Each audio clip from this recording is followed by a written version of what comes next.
Halo, bertemu lagi dengan Miss Nanin. Apa kabar semuanya? Semoga kita selalu dalam keadaan yang sehat ya. Oke, kali ini Miss Nanin akan mengajar pelajaran tematik kelas 3 di tema 1, pertumbuhan dan perkembangan makhluk hidup, dan kita akan membahas di subtema 2 tentang pertumbuhan dan perkembangan manusia. Sekarang kita masuk di pembelajaran 2.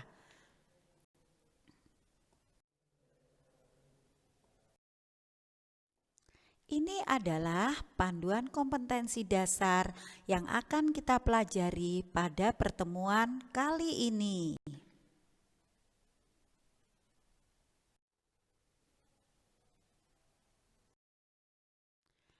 Dan juga yang ini. Perhatikan baik-baik.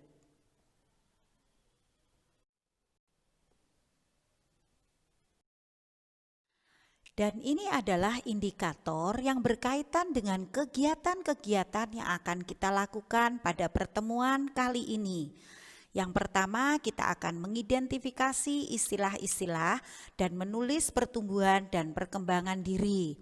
Yang kedua, kita akan menjelaskan manfaat sikap bersatu dalam keberagaman.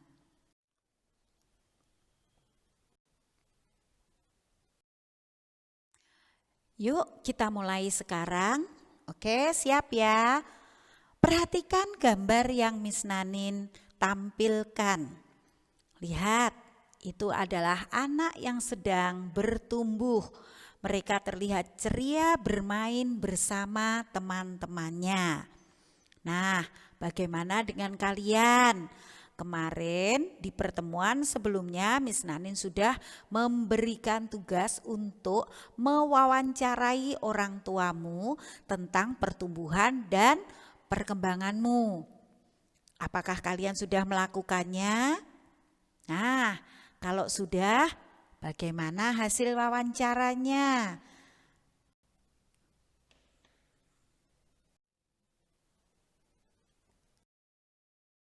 Nah, berdasarkan wawancara dengan orang tua kalian, kalian bisa membuat cerita tentang pertumbuhan dan perkembangan diri kalian.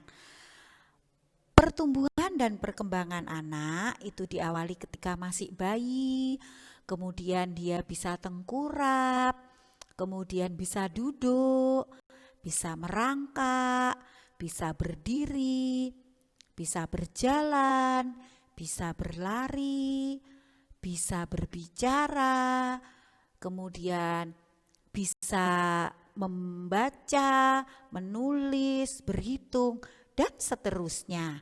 Nah, di cerita kalian nanti harus ada isinya berapa berat badan kalian saat lahir. Pasti orang tua kalian masih mengingatnya. Kemudian kapan kalian pertama kali bisa merangkak dan juga kapan pertama kali bisa berjalan. Ceritakan juga kemampuan-kemampuan lain yang kalian miliki. Wah, seru ya sepertinya. Nah, cerita kalian tadi seandainya dibandingkan dengan cerita perkembangan dan pertumbuhan kakak kalian atau teman kalian pasti berbeda. Perkembangan dan pertumbuhan seseorang itu akan berbeda dengan orang lain. Perkembangan kekuatan dan kecepatan orang misalnya dalam berlari juga berbeda. Oleh karena itu ketika misalnya ada perlombaan lari, pasti ada yang lebih cepat, kemudian ada yang agak lambat. Nah, tapi tidak apa-apa ya. Ada faktor-faktor yang mempengaruhi kenapa kok perkembangan kekuatan dan kecepatan orang itu berbeda-beda. Nah, hal tersebut antara lain disebabkan karena pertumbuhan tulang dan otot orang yang berbeda-beda juga. Jadi nggak usah kecil hati, kalau memang larinya kurang cepat tidak masalah. Yang penting kita bisa bertumbuh dengan baik.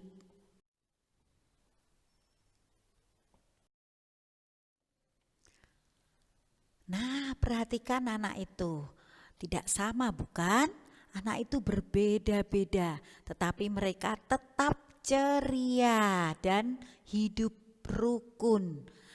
Perbedaan adalah karunia Tuhan. Jadi Tuhan itu menciptakan kita itu berbeda-beda. Bahkan orang yang kembar sekalipun pasti ada perbedaannya. Tetapi meskipun berbeda, ada yang kurang, ada yang mempunyai kekurangan, ada yang mempunyai kelebihan, kita harus saling menghargai dan menghormati. Tahukah kalian, sikap saling menghormati sesama itu termasuk pengamalan Pancasila, sila yang kedua, yang berbunyi kemanusiaan yang adil dan beradab. Simbol sila kedua Pancasila adalah rantai emas. Jadi ketika kita menghargai perbedaan, ketika kita menghormati orang lain yang mempunyai kekurangan yang berbeda dengan kita, kita sudah melaksanakan nilai-nilai Pancasila. Artinya kita sudah menjadi warga negara Indonesia yang baik, karena warga negara Indonesia harus melakukan nilai-nilai Pancasila.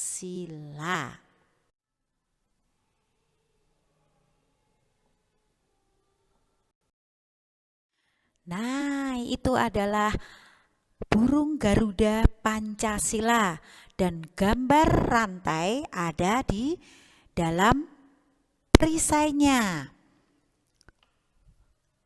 Rantai menunjukkan kebersamaan, saling berhubungan satu dengan yang lainnya.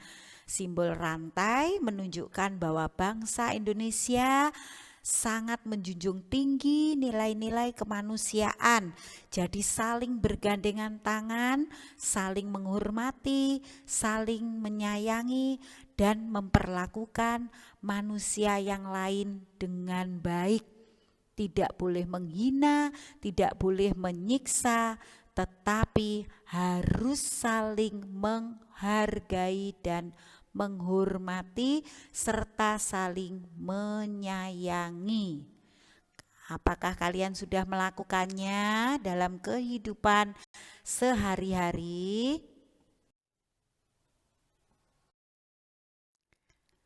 Bagaimana dengan kalian? Ayo pikirkan. Miss Nanin akan berikan beberapa contoh dan kalian coba renungkan. Apa yang kalian lakukan jika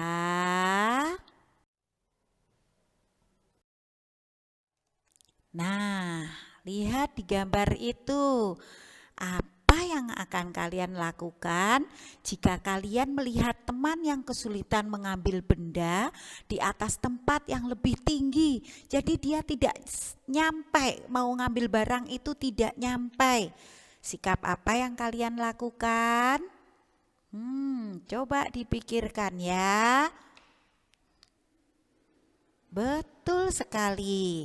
Kalian akan membantunya. Kalau kalian lebih tinggi, bantu ambilkan langsung. Tetapi kalau kalian juga tidak nyampe untuk mengambil barang itu, kalian bisa menolongnya dengan mengambilkan kursi. Kemudian kalian bantu pegangin supaya teman kalian bisa mengambilnya. Luar biasa ya. Nah, Miss Nanin punya gambar lagi nih.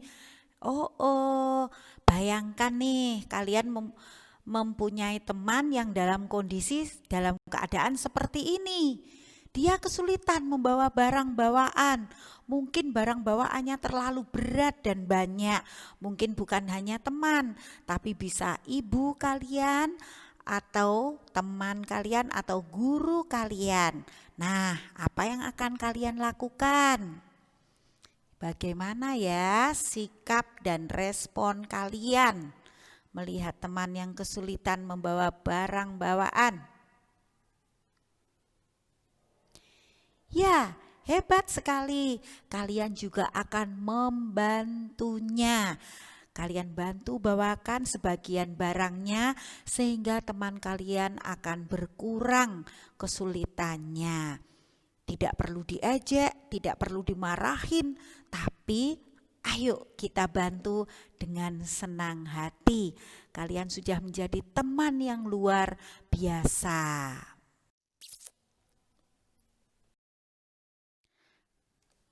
Nah, lihat gambar yang Miss Nanin tampilkan. Gambar apakah itu?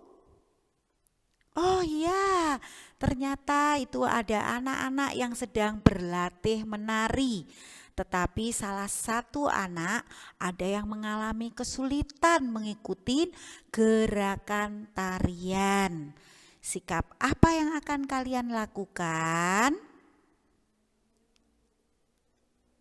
Betul sekali. Kalian akan mengajarinya pelan-pelan. Jangan ditertawakan. Nanti teman kalian akan sedih.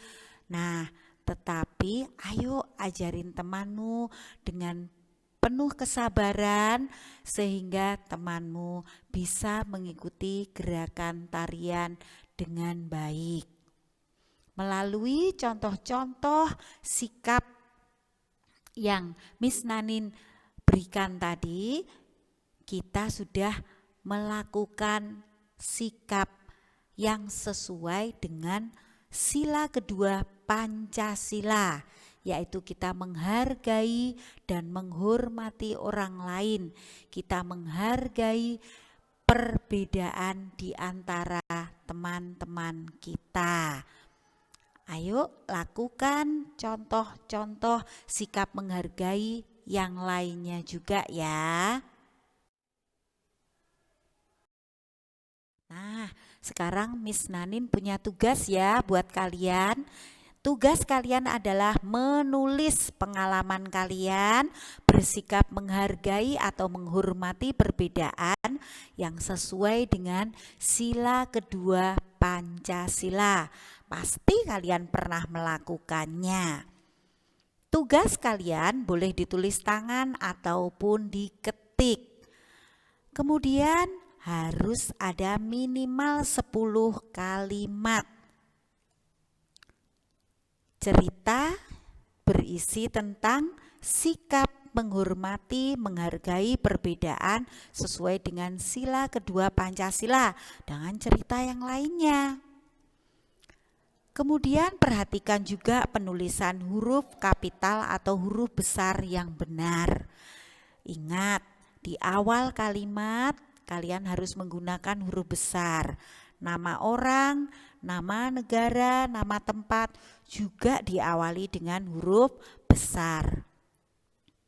Gunakan juga kalimat yang efektif, kalimat yang singkat dan jelas. Jangan lupa tulis nama dan kelas kalian, kemudian upload tugas, kirim tugas ke TD Smart.